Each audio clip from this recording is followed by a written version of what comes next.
Shalom, bien-aimés frères et sœurs, je vous salue dans le nom de notre Seigneur Jésus. Bienvenue à notre espace de partage de la parole, le pain quotidien. Je suis Pasteur Steve et c'est toujours une joie pour moi de vous retrouver pour partager une portion des Écritures.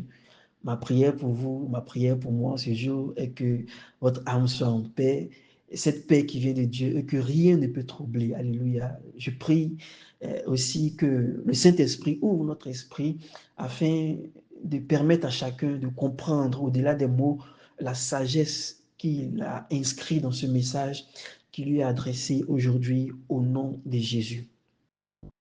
Le thème du mois, c'est le vrai disciple, un thème qui va couvrir plusieurs aspects pour vraiment orienter tous ceux qui veulent suivre notre Seigneur et Sauveur Jésus. Et cette semaine, nous essayons de comprendre qui est disciple de Jésus.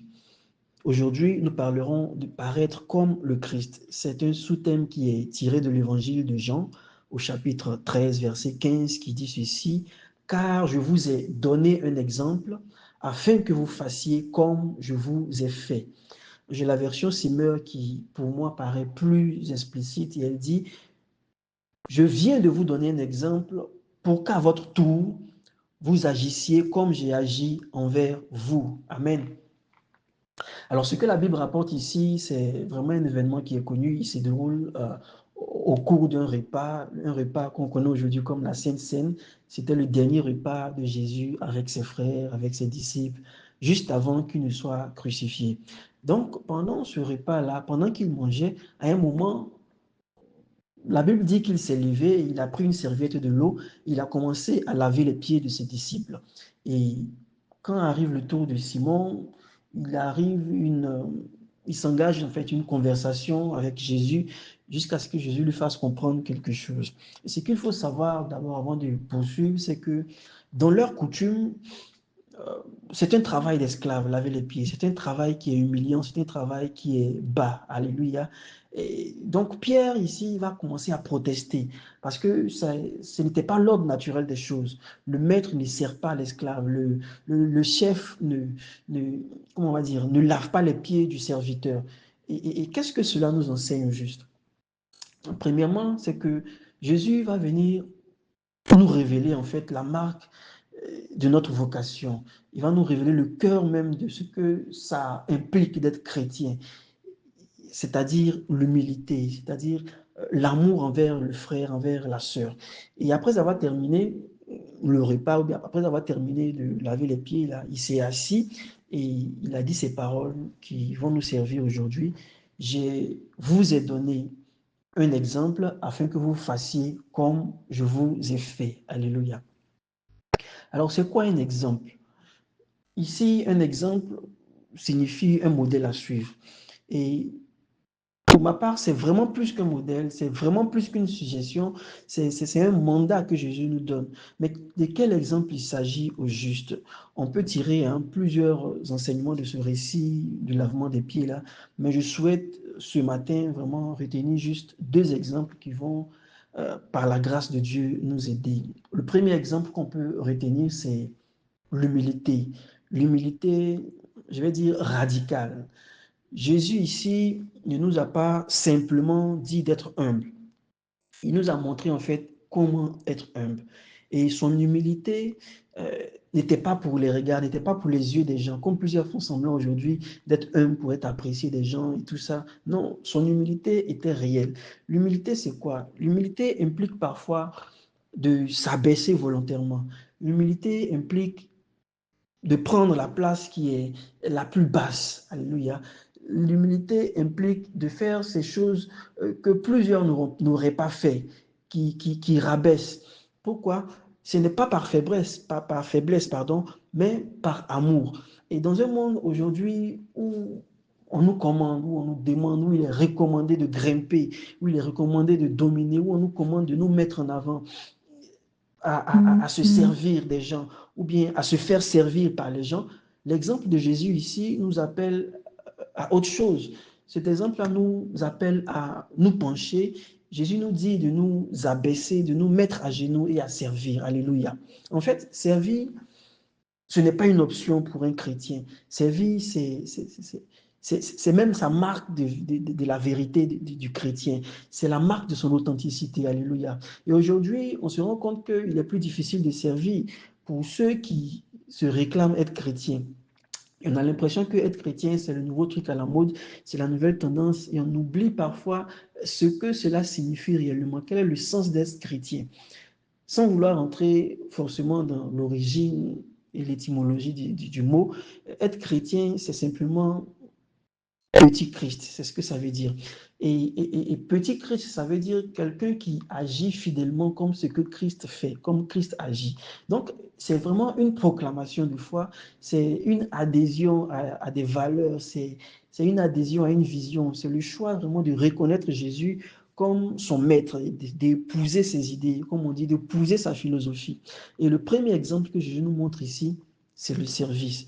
Donc, il n'y a pas de chrétien, il n'y a pas de disciple qui ne servent pas. Alléluia. Le deuxième exemple qu'on peut noter, c'est l'amour. Et quand je parle d'amour, je veux parler de l'amour pratique. Amen. C'est le message de l'évangile, l'amour. Mais l'amour dont je veux parler ici particulièrement, l'amour dont Jésus nous parle aujourd'hui, ce n'est pas un sentiment vague, ce n'est pas un sentiment passif, non. C'est quelque chose d'actif, un amour qui agit. Alléluia. Et là, il voit un besoin. Dans le passage ici que nous avons lu, les pieds poussiéreux de ses disciples, les pieds sales de ses disciples. Et qu'est-ce qu'il fait? Il y répond. Il répond à ce besoin-là en faisant quoi? En les lavant. Il ne se contente pas de dire, ah, vous avez les pieds sales. Il ne se contente pas de dire, je te comprends ou je vous comprends ou bonne chance ou ça va aller. Non, la Bible dit quoi? Il prend une bassine. C'est lui qui fait l'action. La Bible dit, il prend une serviette et il s'assoit pour laver les pieds. Amen. Donc, notre foi ne doit pas rester uniquement dans le domaine des paroles, dans le domaine des pensées, dans l'idéal. Notre foi ne doit pas rester théorique. Elle doit vraiment descendre. Elle doit devenir réalité. Elle doit descendre dans la réalité. Et elle doit être vivante, elle doit être visible, alléluia, dans la vie des gens. Pour ressembler donc à Christ, il faut que nous cessions d'être des chrétiens qui ne se désintéressent de la vie de leurs frères et de leurs sœurs. Il faut que nous cessions d'être ces chrétiens qui se désintéressent des problèmes des gens qui les entourent et qui ne vivent que pour eux.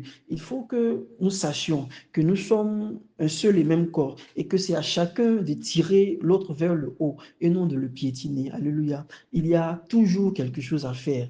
Il y a toujours quelqu'un qui a un besoin et il suffit de lever les yeux pour le voir. Il y a toujours de l'amour à donner à quelqu'un. Alléluia. Ce sont là juste des exemples, on peut citer plusieurs, mais là, il nous donne des exemples à imiter, des exemples pas seulement à admirer. C'est vrai qu'on peut admirer ce que Jésus a fait, c'est admirable, certes, mais le but n'est pas que nous restions assis à l'admirer en disant, ouais, c'est beau, il est fort, il est bien. Non, le but ici, c'est que nous fassions de même. Alléluia. Il a dit, afin que vous fassiez comme j'ai agi. Donc, notre foi se vit, notre foi se pratique, notre foi est quelque chose qui se transmet, non pas seulement par les idées, par la prière, mais aussi par les actions. Jésus ici nous appelle à être dans l'action, à être des imitateurs de Dieu, comme la parole le dit, et comment en marchant dans l'amour, en marchant dans l'humilité, comme lui-même il a marché, et en nous l'enseignant. Alléluia. Donc à partir d'aujourd'hui, on peut vraiment se demander, il y a des questions qui peuvent être posées, qui avons-nous autour de nous, à qui nous pouvons manifester de l'amour vraiment, de l'amour concret. Peut-être il y a un membre de notre famille qui a juste besoin qu'on l'écoute sans jugement. Peut-être qu'il y a un collègue qui est surchargé, qui est écrasé par son travail et à qui nous pouvons offrir notre aide. Voilà, ce sont des questions qui peuvent être posées. Peut-être que dans l'église, il y a un besoin d'une visite, il y a un frère, il y a une sœur qui a besoin d'un repas, qui a besoin d'une présence, qui a besoin de vêtements, qui a besoin de quelque chose, d'une assistance.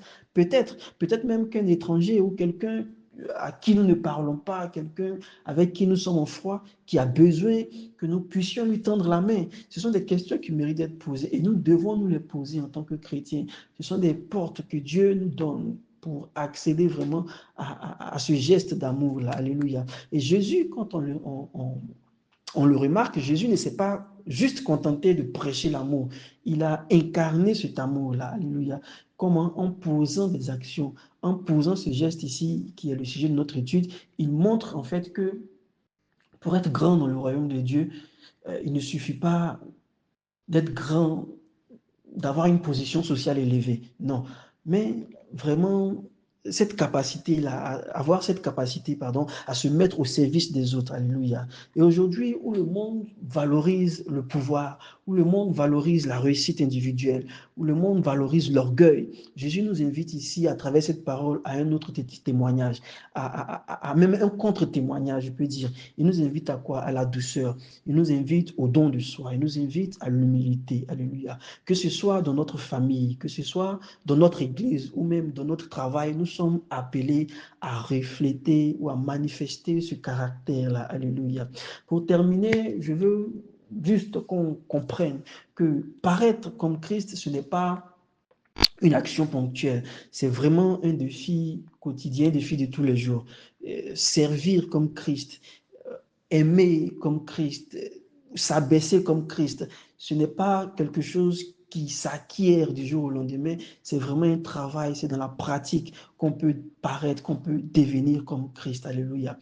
Et à l'heure vraiment où nous aspirons tous à des positions élevées, Jésus vient pour confirmer ce paradoxe-là que pour monter, vraiment, il faut d'abord descendre. Alléluia. Je prie que le Saint-Esprit nous donne la grâce de comprendre et vivre cet appel, non par nos forces, mais en lui faisant confiance et en nous laissant transformer à son image au nom de Jésus. Bénédiction.